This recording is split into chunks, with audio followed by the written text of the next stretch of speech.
Acesse sejaamigo.com.br e conheça os planos. Amigo, viva conexões reais!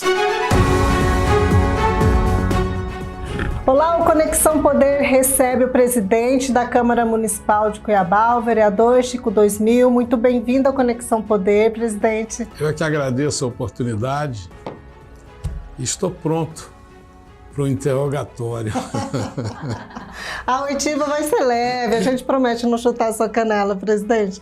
Mas o senhor essa semana, esses últimos dias aí, estava meio na bronca, né? Subiu o tom, cobrando aí 30 milhões em emendas que o prefeito Emanuel Pinheiro não teria executado ali, as emendas parlamentares que eram relacionadas à saúde, né? E aí, presidente, como é que fica isso? Pode ter alguma punição ao prefeito? Veja só, responsabilização? Nós vamos deixar muito claro que a gestão é do prefeito. A Câmara tão somente cumpre o seu papel e é direito da Câmara fazer as emendas impositivas, é obrigação dos vereadores alocar no mínimo 50% das emendas na saúde. E nós fizemos um pacto entre nós, vereadores, de que alocaríamos recurso para que fosse zerado a fila de cirurgias eletivas, que é uma caixa preta, né? Uma caixa preta. Ninguém conhece, ninguém sabe quem é o primeiro, ninguém sabe quem é o último, somente eles é que sabem. E isso acaba nos levando a crer que o primeiro é quem eles quiserem e o último é quem eles quiserem. Nós queremos acabar com isso. E foi em razão disso que nós colocamos 30 milhões de emendas de todos os vereadores para que estejamos zerando a fila. Chamamos na presidência da Câmara, numa reunião com todos os 25 vereadores, o secretário adjunto Paulo Reis, a equipe técnica, pedimos que nos apresentasse os números, nos apresentaram, pedimos que fizesse um cronograma do que seria possível realizar mensalmente para que nós soubéssemos em quantos meses nós conseguiríamos zerar a fila de espera. Eles fizeram, nos apresentaram, no entanto, nos pediram uma programação financeira do Executivo para que eles pudessem reorganizar aquela programação de acordo com a disponibilidade financeira. E essa cobrança eu estou fazendo ao prefeito já fazem mais de 40 dias. Então, as coisas têm limite. O presidente da Câmara, além de estar vereador, de ter compromisso com seus eleitores, ele também está presidente da Câmara, é quem faz a gestão da Câmara e dessa forma, o tempo é muito curto para que eu esteja tratando do mesmo assunto há 40 dias. Uhum. Um assunto extremamente importante para a população cuiabana, em especial aquelas pessoas que estão nessa fila, muitas precisando de cirurgia com relação à ortopedia, outras com cirurgia de vesícula, enfim, todos os tipos de cirurgia ginecológica, onde as pessoas estão lá sem saber que dia farão, se farão, né? Então, é essa agonia que nós objetivamos acabar com ela. O prefeito, dentro desses 40 dias que estamos cobrando, diz que vai cobrar do secretário, vai tratar com o secretário, isso não aconteceu. Então, paciência chegou ao seu limite, né? Eu disse que eu não vou mais atrás do prefeito para tratar desse assunto, passei essa incumbência para os líderes do prefeito, né? Porque nós precisamos dar satisfação para a população, as pessoas sabem dessas emendas e naturalmente que é obrigação do prefeito cumpri-las. Mas isso é caso, digamos, de acionar o TCE, acionar o MP, ou ter algum outro tipo de responsabilização? Não, na verdade, o Tribunal de Contas conhece esses 30 milhões de emenda impositiva, o Ministério Público conhece, porque nós oficiamos todos os órgãos de controles e poderes, né? Eles sabem da existência, isso está no orçamento do município, alocadas lá como emendas impositivas e na pasta da saúde. Agora, existem algumas medidas que podem ser tomadas pelos vereadores, né? No entanto, eu estabeleci que aguardaria o retorno do prefeito de Brasília, ele está viajando, aguardaria até sexta-feira uma resposta e ele tem o direito de dizer que vai cumprir e que não vai cumprir. A gestão é dele. No entanto, a Câmara tomará as providências que for necessária e que estiverem contidas no regimento e na lei orgânica do município. Quais são essas providências que a Câmara pode tomar caso necessário? Uma delas é instaurar um procedimento a fim de apurar a razão do descumprimento. Essa é uma delas. Seria, digamos, uma comissão processante? Sim, é uma delas. E a comissão processante pode chegar até a cassação de um mandato? Naturalmente. Então ali realmente a barra está pesada, digamos assim. Muito pesada. Muito pesada. Isso em razão de que é extremamente positivo para a gestão Emanuel Pinheiro utilizar-se dessas emendas e zerar a fila. Isso é inédito, nunca nenhum prefeito conseguiu isso. E ele só não conseguirá se não quiser. Né? O secretário de Saúde, secretário adjunto de Saúde, Paulo Reis, ficou extremamente empolgado, né? Ele ficou impressionado quando nós reunimos na presidência da Câmara os 25 vereadores, vereadores de situação, vereadores de oposição, todos com o objetivo único de zerarmos a fila de cirurgias eletivas. Para mim está sendo uma surpresa negativa. Eu não esperava que houvesse essa protelação por parte do prefeito, para não chamar de enrolação, vou chamar de protelação. Eu não esperava que isso acontecesse. Para mim está sendo, inclusive, decepcionante, né? Mas eu não vou abrir mão dessa cobrança, não vou abrir mão da realização das cirurgias e a Câmara tomará as medidas que estiverem contidas no regimento e na lei orgânica do município. Tá certo. Vai bater duro, digamos assim. Com certeza. Presidente, parece que tá passando um vendaval na Câmara de Cuiabá. Entra a comissão, a justiça suspende, os vereadores protestam. O caldeirão político tá aflorado, diríamos assim, tá fervendo. Isso tem muito a ver com o fato desse ano ser um ano eleitoral, os vereadores estão querendo, diríamos assim, mostrar serviço ali perante esses acontecimentos? Não, na verdade eu não vejo assim. A oposição é uma oposição bastante aguerrida, né? Onde eles defendem com veemência aquilo que acreditam. No entanto, às vezes cometem erros de procedimento. Então, por exemplo, essa comissão processante que foi instaurada, ela continha vícios na sua iniciativa, né? Mas em razão de uma decisão precipitada, querendo aproveitar o momento, aproveitar aquela hora, aquela sessão, e foi feito um requerimento com diversos objetos, quando isso não é permitido, né? Então, continham vícios previamente identificados pela Câmara, mas em razão de que a maioria dos vereadores entenderam que deveria instaurar, votou a favor, né? Mas nós, pela experiência que tínhamos, imaginávamos que seria derrubado na justiça. Foi, digamos, falta de preparo ali.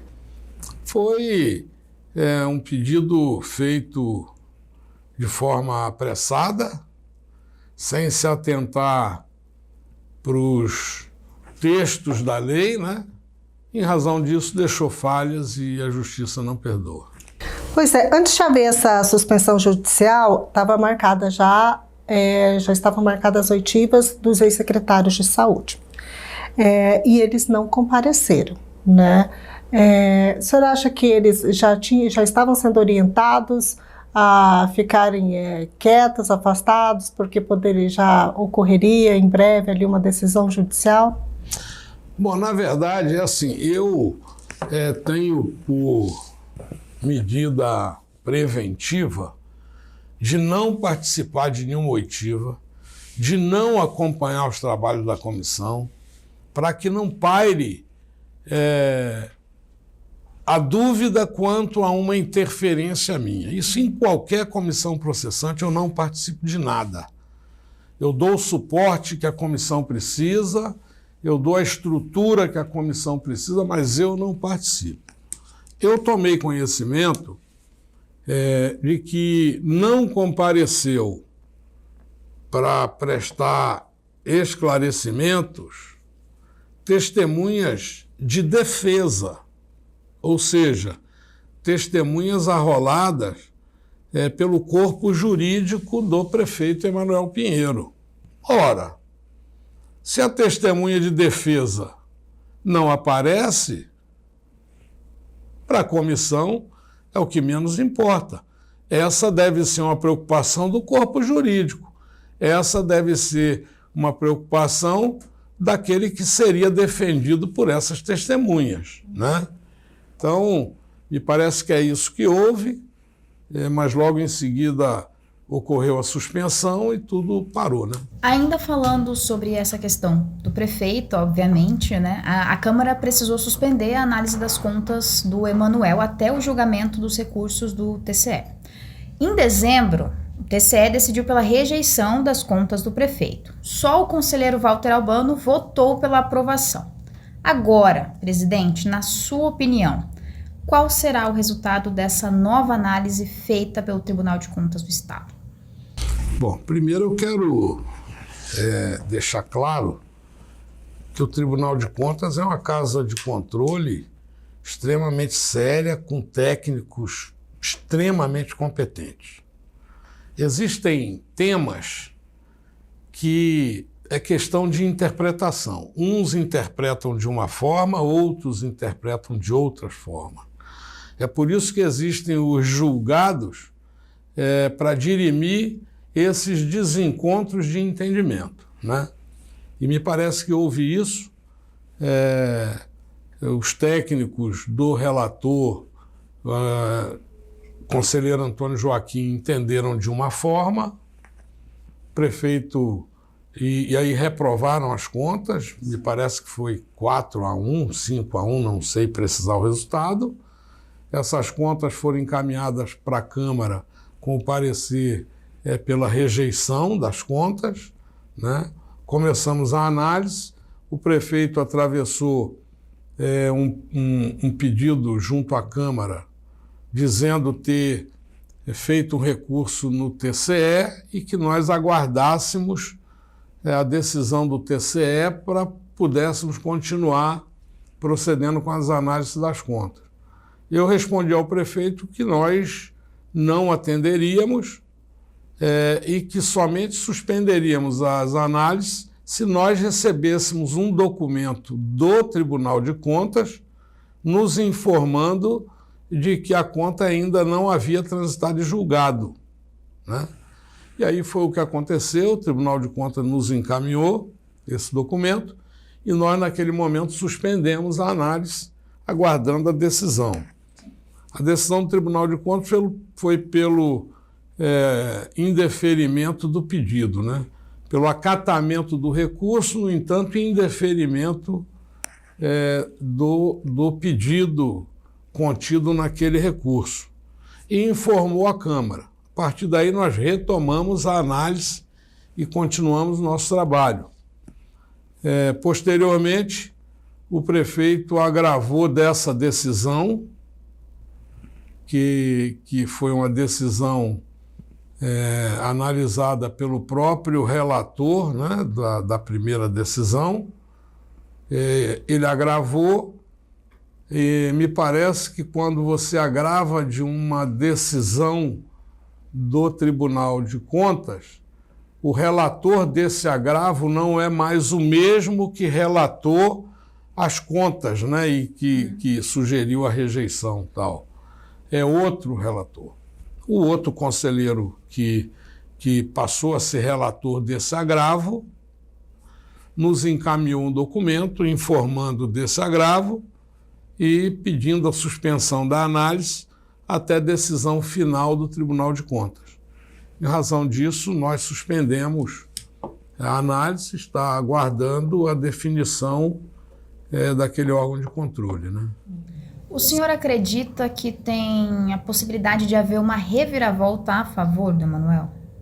Não, na verdade, eu não diria reviravolta a favor do Emanuel. Eu acho que se há divergência de entendimento, essas divergências precisam ser corrigidas e precisa se chegar a um entendimento único daquela casa.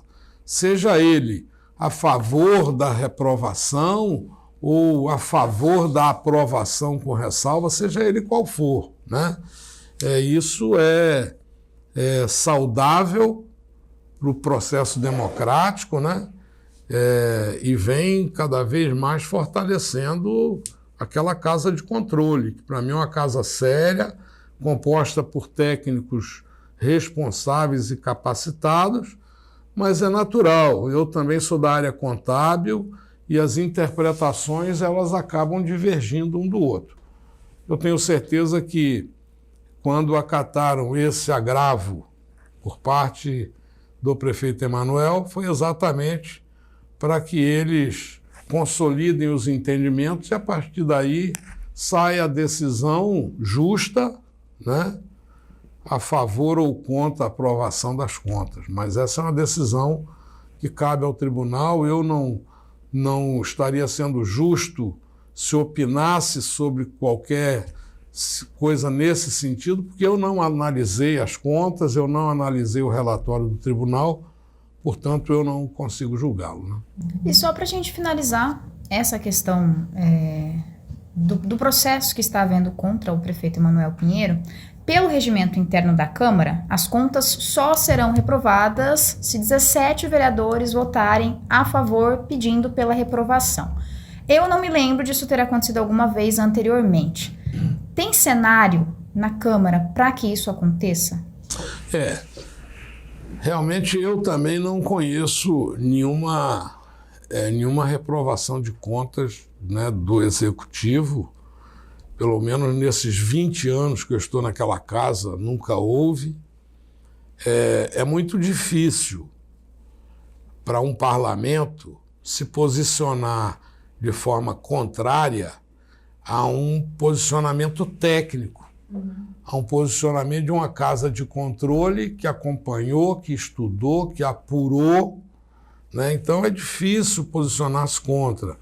Pode se posicionar contra esse ou contra aquele achado especificamente, mas posicionar contrário ao conjunto decidido pelo TCE eu acho muito difícil e, particularmente, não vejo clima na Câmara para que esteja votando contra o parecer do Tribunal de Contas. Eu queria voltar só um pouquinho na questão da comissão que foi suspensa judicialmente, que a gente estava falando, porque essa comissão, só para lembrar, essa que foi arquivada, já foi até suspensa e arquivada, né? Não existe mais. Ela investigava a denúncia de que o prefeito Emanuel Pinheiro seria o líder de uma organização criminosa que atuava na gestão de recursos da Secretaria de Saúde. E aí, no pedido dele para suspensão, a Câmara respondeu, a ele, né, e disse que o prefeito estava admitindo que cometeu um crime de natureza político e administrativa, conforme os argumentos que foram apresentados, né. Esse documento foi assinado pelo senhor, né? Eu gostaria que o senhor comentasse a respeito.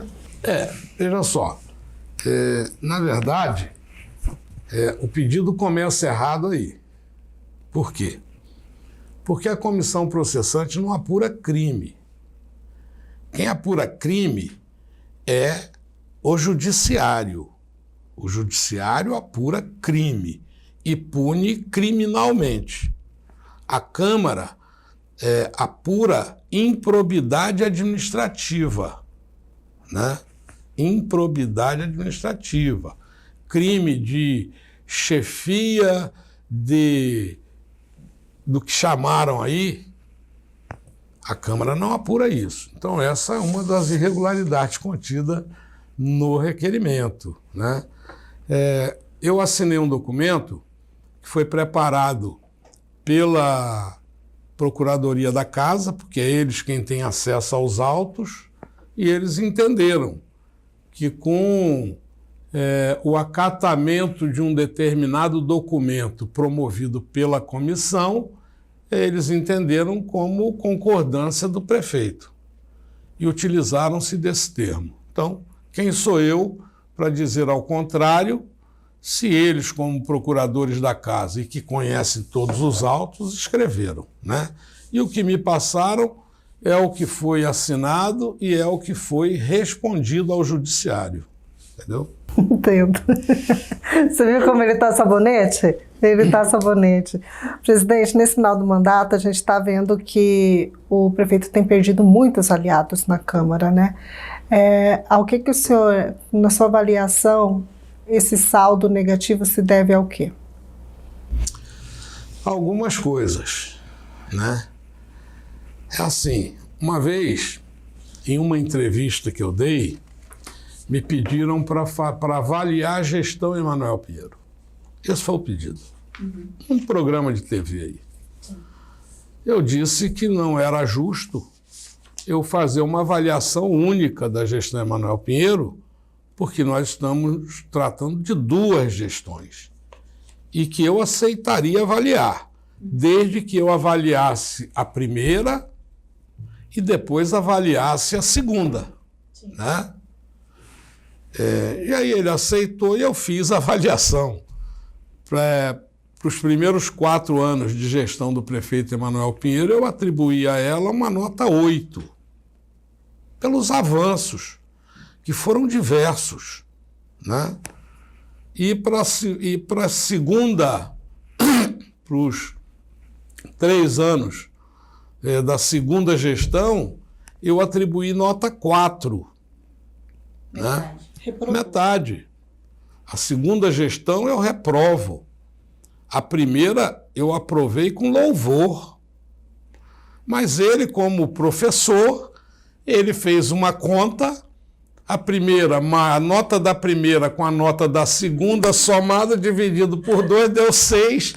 Ele falou, passou raspando. Passou raspando. Deu média. Né? Mas não era isso que o senhor queria dizer. Não era isso. Eu aprovei com louvor. A primeira... As notas continuam 8 e 4? Continua 8 e 4.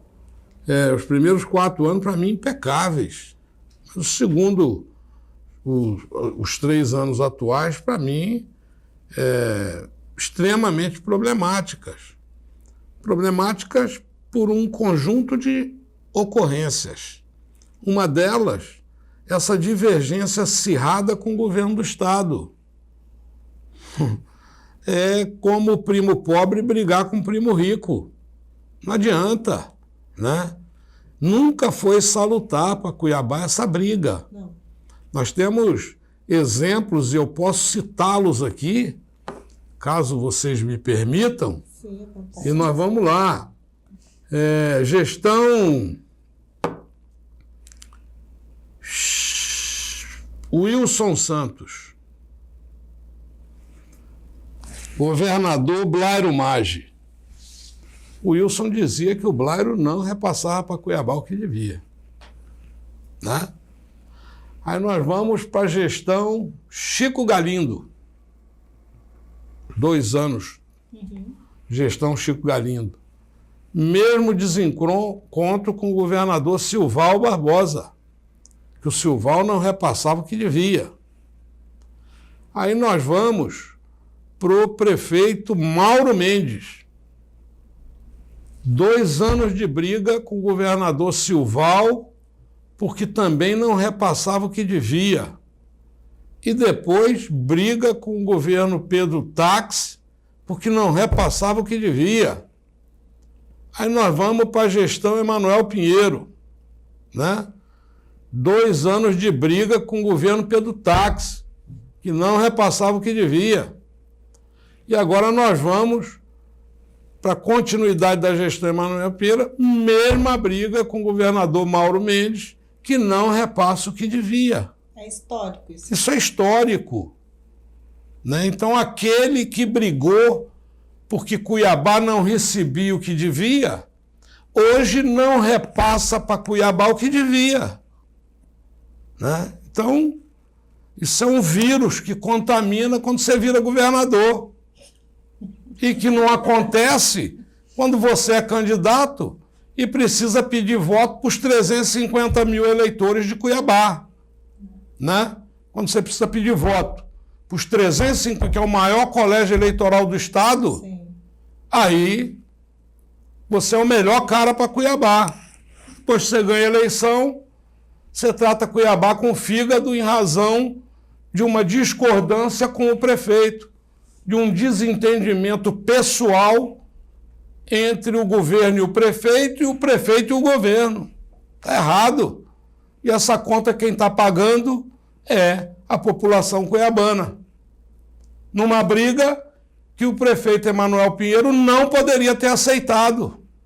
Tinha que ter humildade. Deveria ter humildade, ter tratado essa diferença financeira que ele diz existir judicialmente, mas mantido uma relação de cordialidade pela população cuiabana.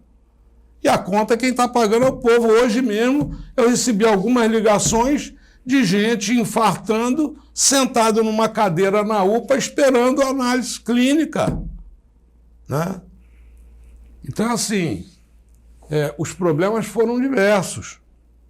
Em razão disso, vem a dificuldade financeira, veio a intervenção, aonde esvaziou o caixa da prefeitura, porque os recursos passaram aí direto para a saúde. Então, os problemas foram muitos, né, de ordem administrativa e acirrada em razão desse desencontro entre as duas maiores autoridades políticas do nosso Estado. Uma autoridade política do nosso Estado, governador Mauro Mendes, e a maior autoridade política da capital, o prefeito Emanuel Pinheiro, né? Então, em razão disso, a gestão não vai bem, muitas dificuldades, a evidência disso está nos buracos na rua, a chuva já parou faz 2 meses, em outros tempos não precisava mais de 2 meses para estar com 10, 12 equipes na rua tapando o buraco, e hoje tem 2, 3 à força. Então está errado. Está ficando abandonada? Não, eu diria que há um desequilíbrio financeiro. Mas o desequilíbrio financeiro em razão das exigências que existem hoje com relação à saúde do município. Mas uma saúde que 70% que é atendido pelo HMC, pelo São Benedito, é do Estado. É advindo de outros municípios. Saúde é direito de todos.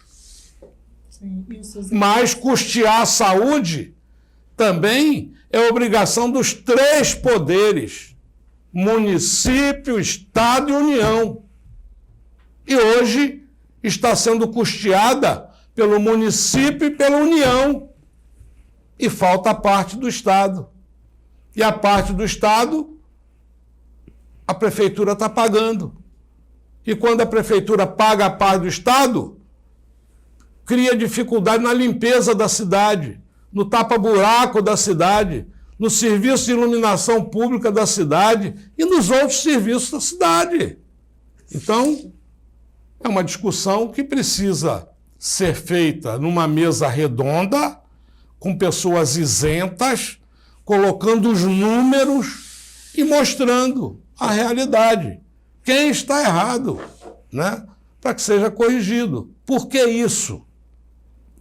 Porque eu quero provar que eu tenho razão. Porque eu quero provar que fulano está errado. Não é isso, cara. Não é o momento disso. É dar um tratamento de qualidade para as pessoas. Quando eu falo tratamento de qualidade, geral. Uma gestão de qualidade na saúde, na infraestrutura, nas ações sociais. Então, por isso, a nota 4 atribuída a esses 3 anos de gestão. Recentemente, o governador Mauro Mendes, ele falou que Cuiabá está sofrendo um tsunami de incompetência e desonestidade. Ele disse que muito disso é porque a Câmara de Cuiabá foi omissa quanto à gestão Emanuel Pinheiro. Na opinião dele, os vereadores vão levar o troco nas urnas. Como que o senhor recebeu essa avaliação feita pelo gestor estadual? Eu quero dizer ao gestor estadual que, na gestão dele, o pronto-socorro velho vivia com cadeiras de roda no corredor, colchões no chão e pacientes dormindo em caixa de papelão na recepção. Na gestão dele. É só vocês puxarem as imagens de 2013 a 2016. Né? Ele entregou o que é hoje o HMC com apenas 16% construído. Só sapata, alicerce, mais nada. Isso foi construído na gestão Emanuel Pinheiro. Então, assim, se a Câmara está sendo omissa na gestão Emanuel Pinheiro, a Câmara também foi omissa na gestão dele, porque a saúde era uma bagunça e ele não deu conta de resolver o problema da saúde.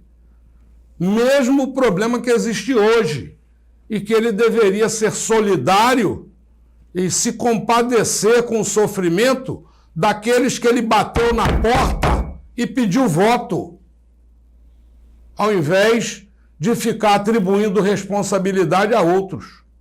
Esse é o recado que eu tenho para mandar para ele.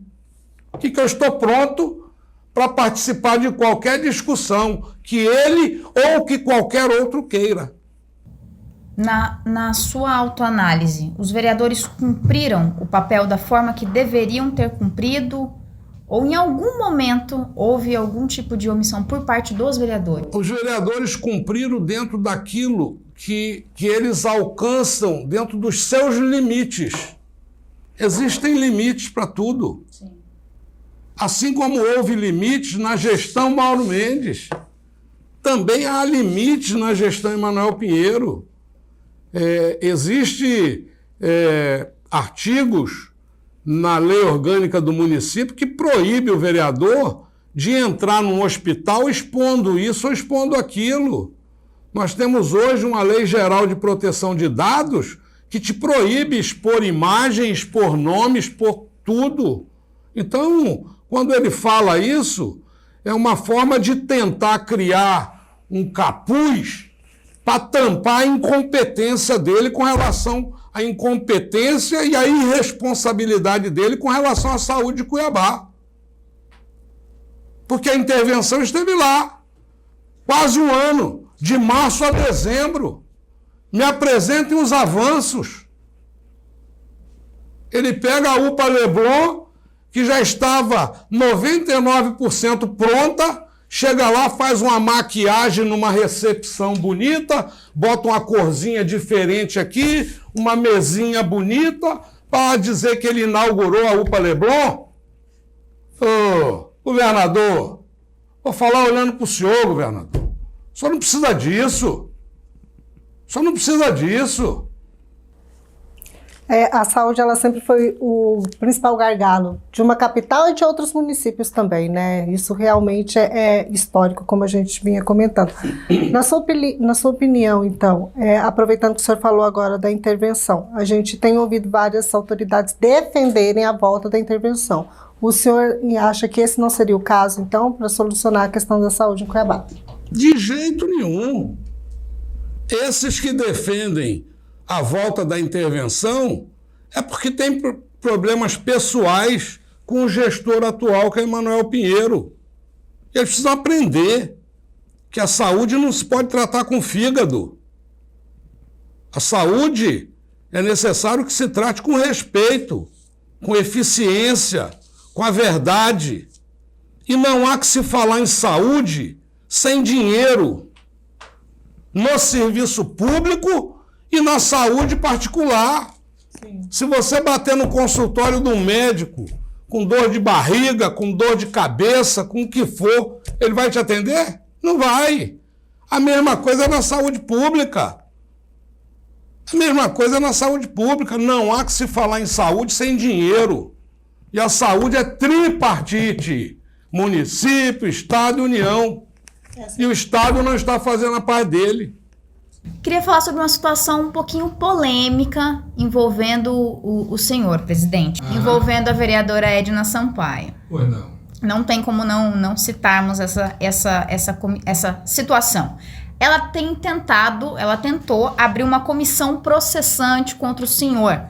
Ela te acusou de violência de gênero causada contra ela.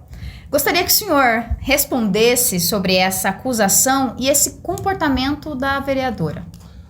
Bom, primeiro eu quero deixar registrado que eu havia prometido para mim que não falaria de vereadora Edna, né?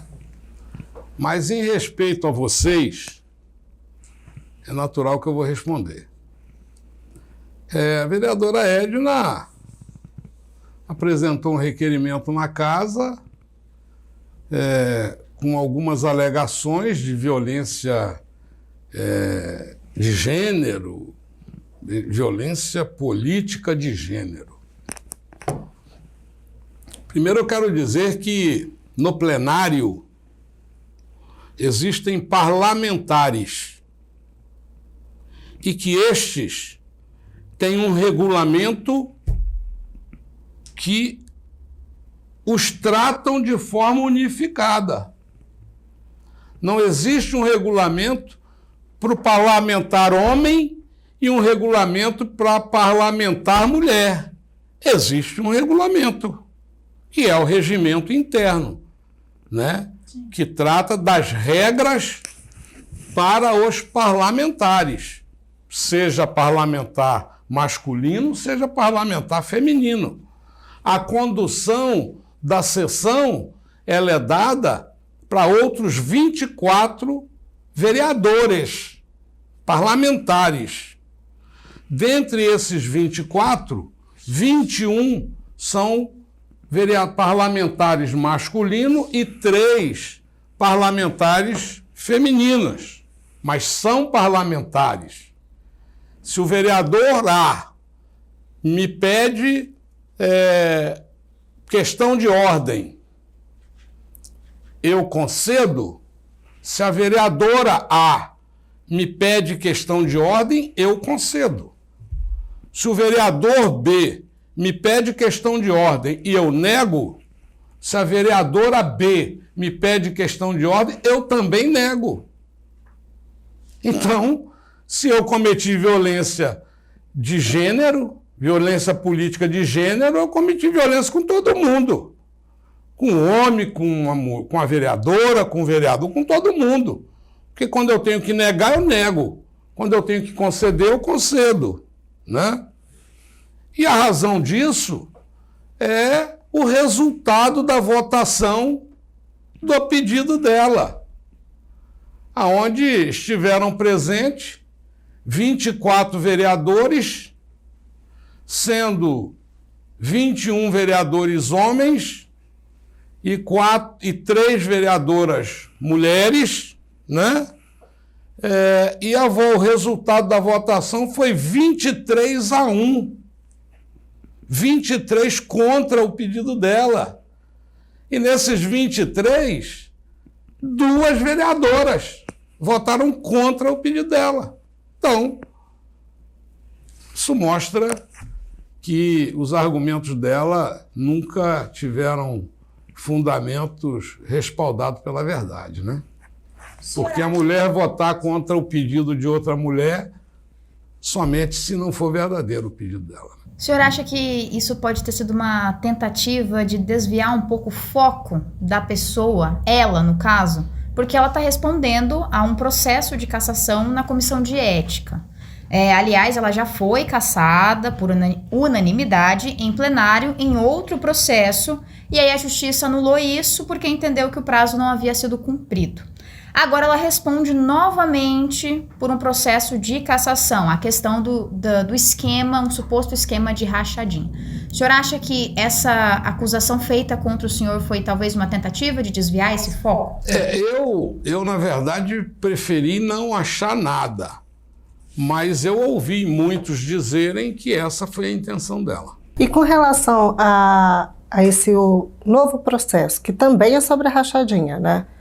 Aquele anterior foi anulado, né? Foi anulado lá pela justiça, mas nós temos agora a questão dessa votação, próxima votação aí desse novo processo. Precisa ficar muito né? claro, quando o magistrado anulou o processo passado em razão de entender que houve um extrapolamento dos 90 dias, com todo respeito ao entendimento do magistrado, e quem sou eu para me posicionar contra o posicionamento dele.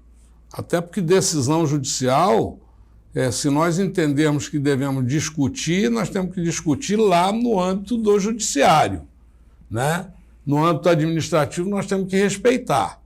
Mas eu posso não concordar, mas eu sou obrigado a respeitar. E eu não concordo. Eu não concordo porque tudo com relação ao nascedouro, né? Então, quando ingressou com o pedido de investigação da vereadora Edna, o proponente pediu a apuração de acordo com o Código de Ética, por uma infração ética. Sim. Tá certo? Tá.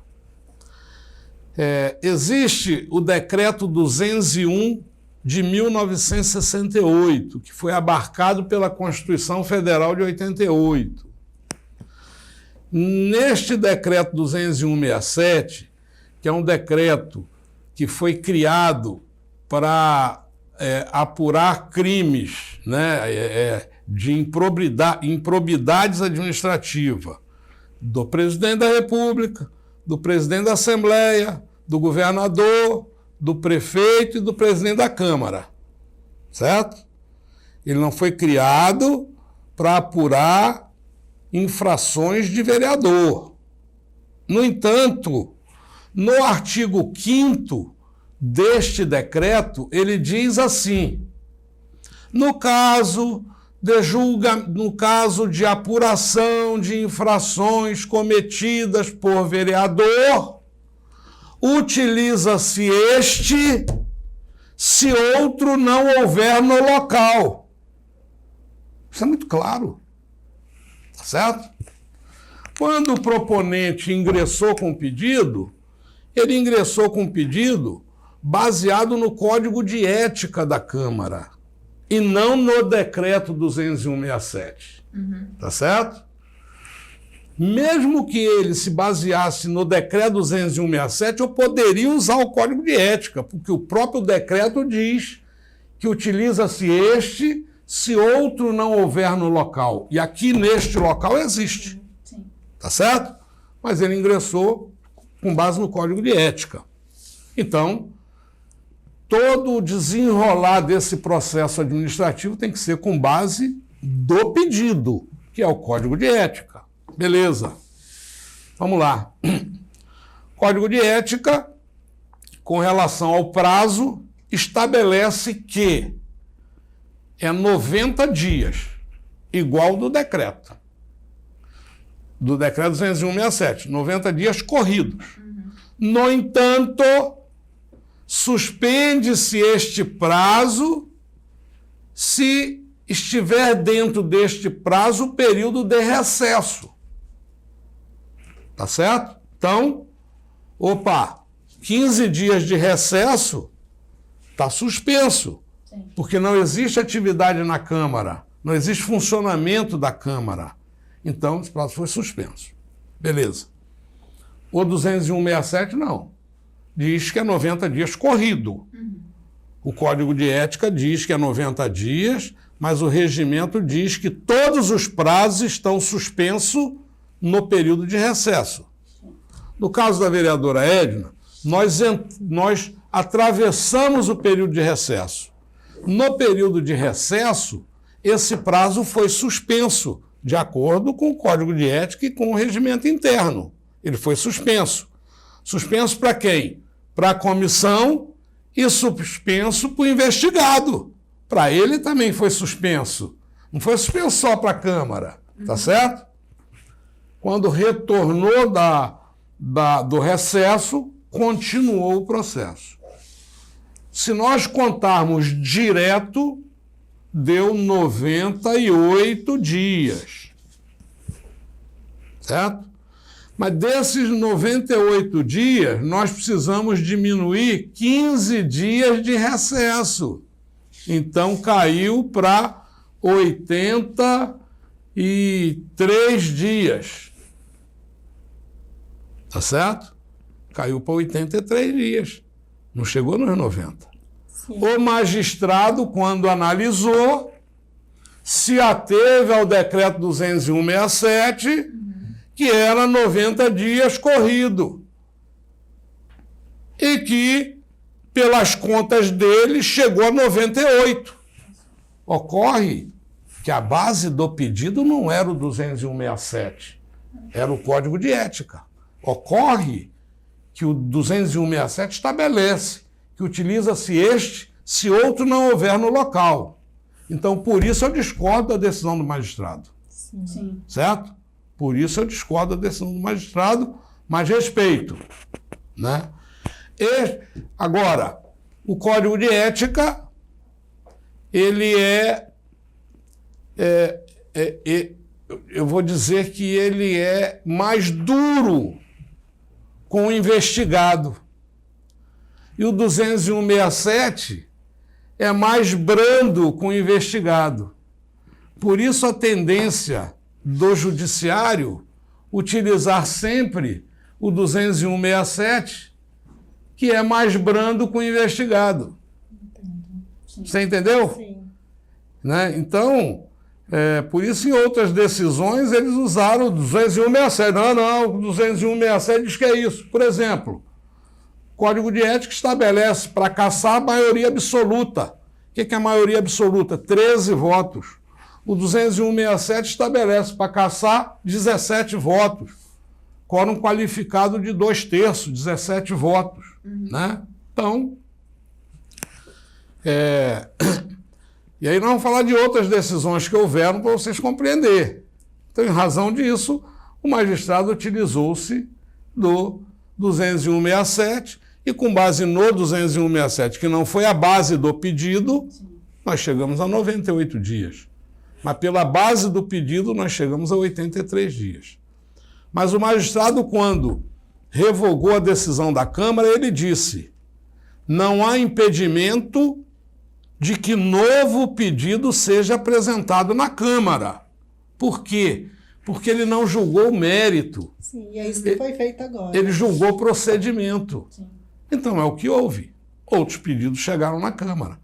Agora o pedido chegou na Câmara com base no 201/67. Então todo o rito está se transcorrendo com base no 201/67. Certo. Naquele processo anterior, a cassação da vereadora foi por unanimidade. Unanimidade. Isso. E pelo que o senhor acompanha, o clima é pela cassação novamente? Olha, o plenário, na verdade, vai decidir. O plenário vai analisar todo o conjunto. Eu preferia não opinar. Eu não quero demonstrar nenhuma tendência, eu não quero demonstrar nenhuma espécie de interferência, mas o plenário vai analisar tudo e estará se posicionando. Tá certo. Presidente, para a gente finalizar... Eu só queria fazer uma observação. Sim, pois não. Quando eu falo que o judiciário normalmente faz a opção pelo 201/67, nós tivemos 2 casos. Abílio Brunini, cassado pela Câmara, com base no Código de Ética, entrou com pedido no primeiro juízo de primeiro grau, o magistrado deu uma aula de processo administrativo e negou o pedido. Numa aula, a sentença dele foi uma aula e negou o pedido. Hoje, deputado federal Abílio agravou dessa decisão para o TJ, né? E o Abílio foi cassado com base no Código de Ética. Agravou dessa decisão para o TJ, e o TJ, no entendimento dele, disse que tinha que ter usado o 201/67, que era 17, não era 13, e revogou e devolveu o mandato para o Abílio. Tá certo? Agora vamos para o Pacola.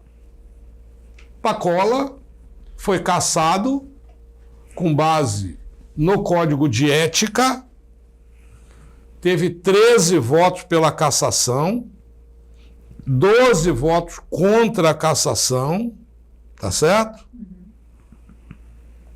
E não voltou no judiciário. Então, para o Abílio, utilizou-se o 201/67. Para o Pacola, não. Nós utilizamos sempre o mesmo. Sempre o Código de Ética.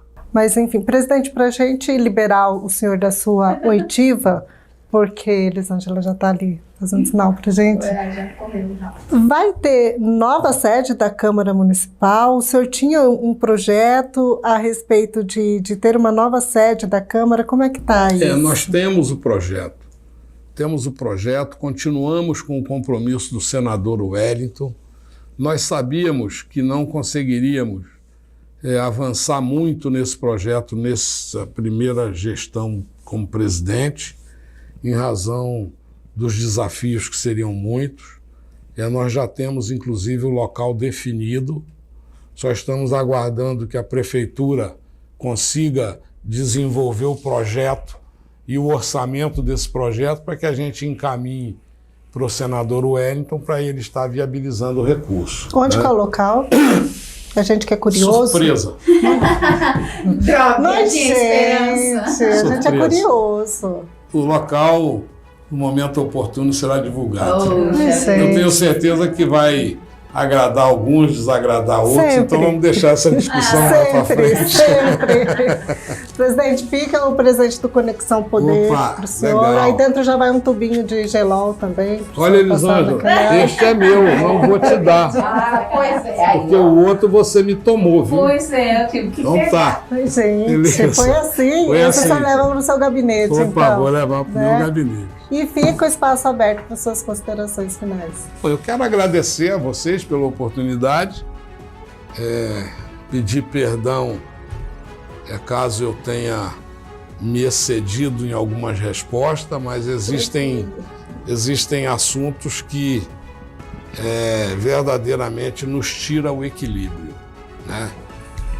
Mas é isso, estou à disposição, quantas vezes vocês entenderem, a questão da gente estar organizando a agenda, e será um prazer vir aqui novamente. Mas entrevista boa é assim, presidente. É isso com aí. sinceridade, né?